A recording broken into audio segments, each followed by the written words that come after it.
waiting on you.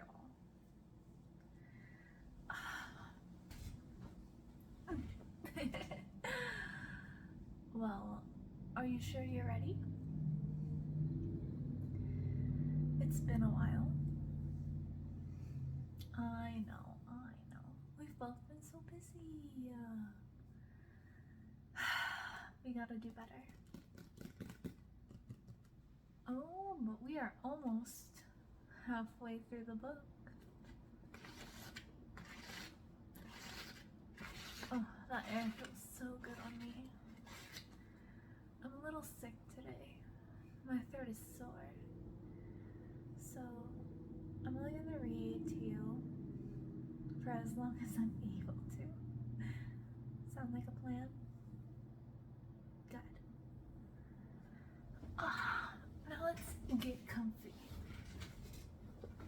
Shall we? Only you, I swear. Yes, dear. Magic Bites by Ilana Andrews.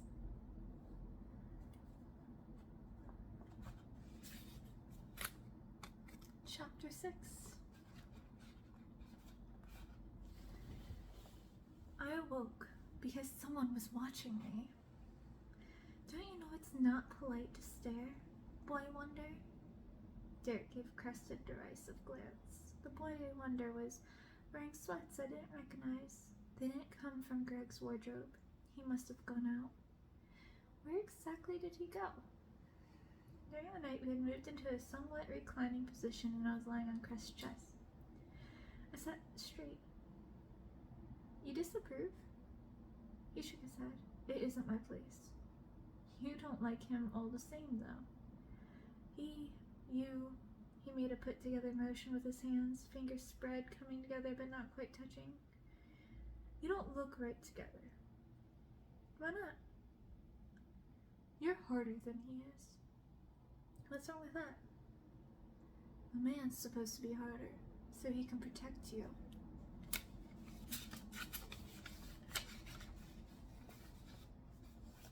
Do you think I'm in need of protection? The threatening overtone crept into my voice without intention. He will never tell you no, Derek said. I stared at him until he lowered his gaze. Very few people tell me no, I said. Yeah? How's your leg? Fine. Did you go out while I slept? Yeah, just a short jog. Maybe you should go for another one. He left without saying a word. I woke Crest. Time to go. He rubbed his face with his palms. Did I oversleep? It's 6:30. Time enough to get home and change clothes. When will I see you again? I thought of the Coca-Cola logo, half buried in rubble, and a 200-year-old vampire. Maybe never. How about on Friday? Give us a couple of days to cool off. It's Friday then. He left. He didn't kiss me again. I pried open the paper container of General Tso's chicken and touched a piece with my finger. It was room temperature. The thought of dumping it into a pan and warming it into an edible temperature crossed my mind. But heating it on the stove would make the vegetables mushy, and I hated overcooked vegetables. My father, a great believer in the nutritional properties of boiled vegetables and meat broth, had cooked hearty, hot soups. The memory of him watching in distress as I gagged on soft cabbage and half-dissolved onion flashed before my eyes. I smiled at the carton and extracted a fork from the kitchen drawer. Hot food was overrated anyway.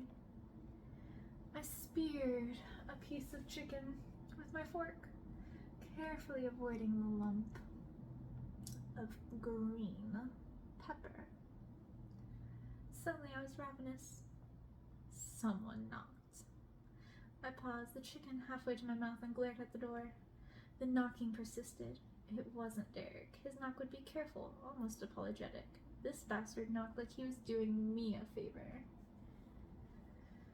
I looked at the chicken, glanced to the door, stuffed a whole piece into my mouth, and went to see who dared to make demands of my time. The door swung open, revealing Curran. He wore an old jeans and a green sweatshirt and carried a brown paper sack. He raised his face and sucked air in through his nostrils in the manner of shape changers. So seafood delight and fried rice, he said. You're going to share? I leaned against the wall. The door was open, but the ward still blocked his entrance, affording me a bit of leisure. Oh, it's you. I dug into the container with my fork. I thought it was somebody important. Curran stepped forward, brushing against the ward. A flash of carmine rippled through the magic barrier, and the Lord of Shape Changers withdrew. A ward? A good one. He put his palm against the ward and pushed. Red pulsed through his fingers, spreading through the ward like waves from a pebble tossed into a quiet pond. I can break it, Curran said. I raised an eyebrow at him. Be my guest.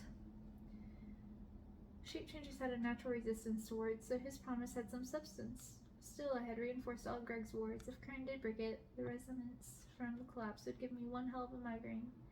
But I doubted he could. It was a good word. He considered it. I could see it in his eyes, and for a moment I thought he would try it. Then he shrugged. I could break it, or we can be civil, and you can let me in. Getting tired of power demonstrations, are we, Your Majesty? I unlocked the ward. A wave of silver rolled from the top of the doorframe to dissipate on the floor. Come on in. He strode toward the kitchen and stopped halfway, his face a snarl. What the hell do you have in your pantry, a dead vampire? No, only the head of one. I double-bagged this head, sealing it in plastic, and still he smelled it. I perched on the edge of the table and nodded toward the gathering of white curtains. Help yourself. There's fried rice in there somewhere. He put his paper bag on the floor, picked a carton indistinguishable from any other, took the spoon I offered him, and popped the carton open. Peas, he said with disgust. Why the hell do they always put peas in it? So what brought you here so bright and early? He used a spoon to pick out the peas with great care, depositing them into the trash. Heard that you got something. Boy wonder snitched on me? Yeah. When? This morning? Curran nodded. It's the blood oath. For example, if he were to get his leg ripped to shreds, it's his duty to warn us that he can no longer guard you to the best of his ability. Someone had to come and assess the situation. Since when is someone you? Don't you have plenty of flunkies to run your errands? He shrugged. Just checking on the kid. Last night, his leg looked like it went through a shredder. He won't let me look at it, but I think the bone is intact. A shape changer's body healed the flesh wounds within a couple of days. Mending bones took much longer. Curran swallowed a mouthful of rice. Figures. He's young. It's important to be stoic when you're a young guy. You didn't fuss over him, did you? No, but he should be limping in pretty soon. You gonna show me what screwed up his leg? After I'm done eating. Weak stomach. No, it's a pain in the ass to wrap it back up. Careful, measured knock interrupted us. I went to open the door and let Derek inside. He saw Curran and stopped. He wasn't exactly at attention, but he came close. Curran waved him in, and Derek took a chair out of the way. I looked at Curran. Any more rice in there? I chose another container and gave it to me. I opened it and pushed it toward Derek. Eat. He waited. He had to be ravenous. The amount of calories his body burned to repair itself ensured that the mere hint of food filled his mouth with drool. Derek, eat, I said. He smiled and sat still. Something was wrong here. I glanced at Curran and put two and two together. This is my house.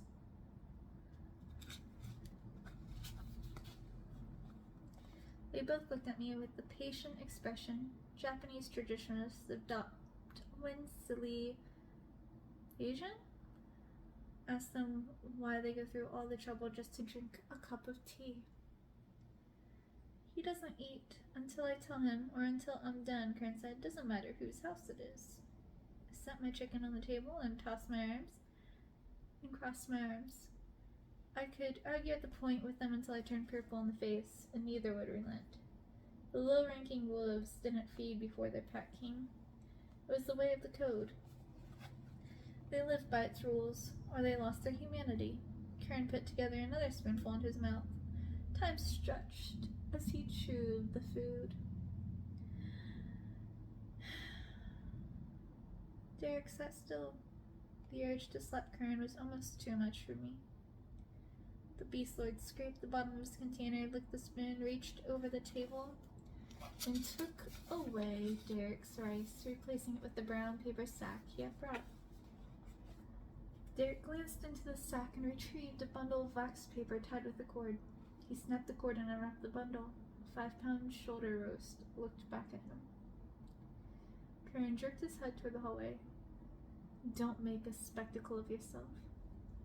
Derek rose, gathering the roast, and disappeared into the depths of the apartment. I glared at Curran. I liked fried rice, he said with a shrug. He slid the spoon under the paper flaps of the other small paper box, forced them open, and proceeded to pick out the peas. The low rumble of a predator feeding came from within the apartment. Keep it down, Curran said without raising his voice. The snarling died. So what do you have?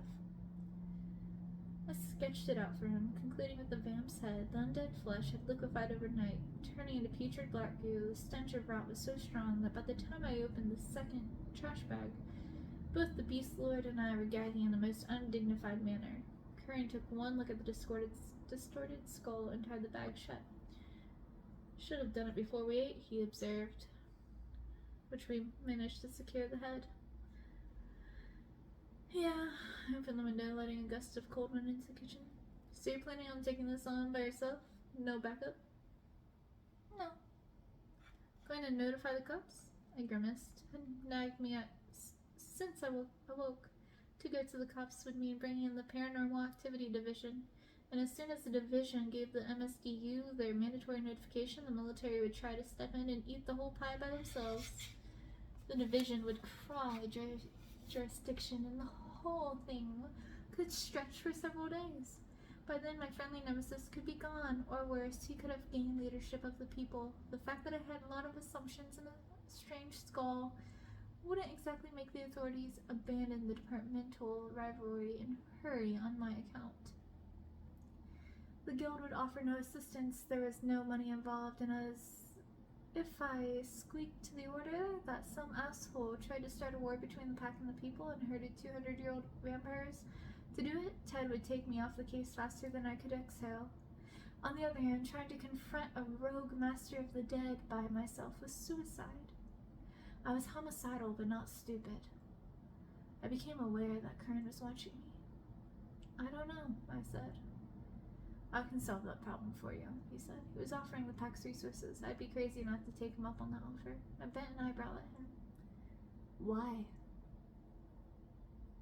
Because I have 63 rats who buried their alpha 3 days ago. They've been howling for blood while I've been sitting around with my thumb up my ass. That's a big risk to take just for the sake of appearances, he shrugged. Power is all about appearances. Besides, who knows? It did snow in May once, so even you could be right. I let the barb go. And if I'm not, then at least I tried. Made sense in an odd way. Who will come? A few people. Jim? No. Why?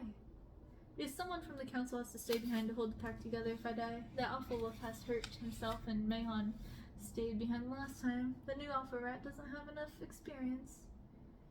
What happens in the alpha wolf? Legos. Legos? Sounded Greek. But I couldn't recall anything mythological with that name. Wasn't it an island? He was carrying a load of laundry into the basement and tripped on an old set of Legos. His kids left on the stairs, broke 2 ribs and an ankle. He'll be out of commission for 2 weeks. Curran shook his head. He picked a hell of a time. If I didn't need him, I'd kill him. I arrived at the Coca-Cola building. Unmolested, it hid in the shadowy alcove of an abandoned phone booth, half a block from the ruined skyscraper. The logo lay partially buried in the remains of what must have been a magnificent building in its time. Even now, a skeleton covered the covered the entire block. It had been only 10 years old when the flare, freakishly strong magic fluctuation, took it down. The shape changers were nowhere in sight. Across the street, a ravaged building careened amidst waist-tall heaps of dusty brick and glass. Good place to hide. It took me a minute to find a gap in the crumbling wall. I squeezed through the found fiery eyes glaring at me. They were battle-ready, pink and black tongues, licked, mismatched jaws, and huge teeth, and long claws made faint, whispering noises on the concrete floor. 8 pairs of eyes sought prey, fueled by hunger. The primitive savage of my subconscious howled and yelped in terror. "Oh, it's you," Curran's voice said quietly. "I thought it was an elephant." "Don't mind him," murmured a lean shape to the left. "He was born rude." A lupine female in mid-form that bordered on cheeky. She was either his main squeeze or the female alpha of the wolves. An enormous shaggy Kodiak bear towered to the left. A dark mountain of fur and muscle, his muzzle alight with old scars. Mahon had changed all the way. Next to him rose something huge, almost 8 feet tall. Vaguely humanoid in shape, it stood on 2 columnar, furry legs. Hard muscle corded its frame, and a shaggy grayish mane crowned the head. In the back of the massive neck, long stripes crisscrossed its chest, faint like smoke marks on the pelt of a panther. I glanced at its face, and then the power in its gold eyes rooted me to the floor. Goose flesh marked my limbs. I couldn't move. It could have pounced on me, and I couldn't have done anything to stop it. The mammoth muscles of its neck bulged as it rolled its head one way then another, stretching. The twin pads of its upper lip split, revealing 3-inch-long canines. The monster licked his lips, long line of whiskers, twitching, and spoke in a deep growl. "Pretty, aren't I?" Curran in mid-form, I broke from his gaze. "Adorable." The nightmare made a barely perceptible nod, and a rat man scuttled forward with superhuman agility and leaped, finding purchase on sheer wall. Up he went to the gap 12 feet above the floor and dove through it. The scout was off. Curran turned and walked to the wall, where a long crack split the side of a decrepit building. A furry-taloned hand hit the crumbling barrier, and the wall exploded outward, pelting the street with concrete and rock dust. The king of the beasts ducked through the opening he had made, and we followed, single file. Curran halted to his left, and the bear rumbled to a stop. To the right, Jennifer, the female alpha wolf, carefully put her clawed foot down into the grime and stood still. We froze in silence, a scattering of bizarre statues in the Gorgon's backyard, waiting for something I couldn't see or hear. The stench of death was overwhelming. We stood in a wide foyer, its once polished tile floor now a dusty mess of dirt and rubble. Massive cracks creased the filthy walls, growing into dark, uneven holes. To the left, a wide fissure slashed through the floor. Ahead, rock dust and garbage choked the once splendid staircase. The new Coca-Cola building was on its last breath. The faint sound of claws scuttling was on stone came from the left. A pair of red coal eyes blazed from the darkness of the Ratman, filled the gap and dropped to the floor. While the werewolves were nightmarish and the Ratman leaned toward repulsive, thin and shaggy, he was covered with dark fur except for the face, forearms, and wood-hard calves. The exposed skin was light pink and looked soft, almost human. He had huge feet and hands, the size resulting from long, large-knuckled digits tipped with sharp claws. The beginnings of a misshapen rodent muzzle guarded the mouth, filled with uneven yellowish teeth. Jerky, quick twitches troubled the Ratman as he moved, and his human eyes started to glare in random directions. The Ratman closed the distance to Curran in short, rapid leaps, his paws raising small clouds of dust from the foyer floor. "Dorn stars," he said, his forward jaws crippling the word. "Big room." He offered something white to Curran. The beast lord took the object into his massive hand, glanced at it, and tossed the thing to me. I caught it, a human femur. Someone with sharp teeth and a lot of persistence had stripped away the cartilage that once sheathed its ends, leaving narrow scratches on the shaft.